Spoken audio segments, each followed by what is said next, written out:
বিসমিল্লাহির রহমানির রহিম। দয়াময় মেহেরবান আল্লাহর নামে। মহাবিশ্ব ও সকল সৃষ্টির ওপর আল্লাহর সার্বভৌম ক্ষমতা সম্পর্কে ওরা কি কখনো ভেবে দেখবে না? ওরা কি কখনো ভেবে দেখবে না যে ওদের মৃত্যুর সময় হয়তো খুবই কাছে, এরপর আর কোনো সতর্কবাণীতে ওরা কান দেবে? আল্লাহ যাদের বিপদগামী হওয়ার জন্য ছেড়ে দেন, তাদের পথ দেখানোর কেউ থাকে না। সীমাহীন অধ্যত্বে ওরা অবিদ্যার অন্ধকারে হাবুডুবু খায়। ওরা তোমাকে জিজ্ঞেস করে কখন কিয়ামত হবে। হে নবী, ওদের বলো, আমার প্রতিপালকই শুধু এ বিষয়ে জানেন।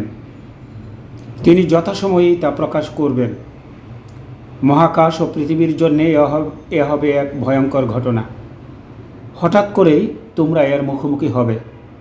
আসলে এ বিষয়ে তুমি খুব ভালোভাবে জানো মনে করেই ওরা তোমাকে প্রশ্ন করে। বলো, এ সম্পর্কিত জ্ঞান আমার প্রতিপালকের মাঝে সীমিত, কিন্তু অধিকাংশ মানুষই এ নিগূঢ় সত্যকে বোঝে না। হে নবী, বলো, আল্লাহর ইচ্ছা ছাড়া নিজের ভালো মন্দের ওপরও আমার কোনো ক্ষমতা নেই। আমি যদি গায়েব জানতাম তবে বিপুল সৌভাগ্যের অধিকারী হতাম এবং কোনো অকল্যাণ আমাকে স্পর্শ করতে পারত না।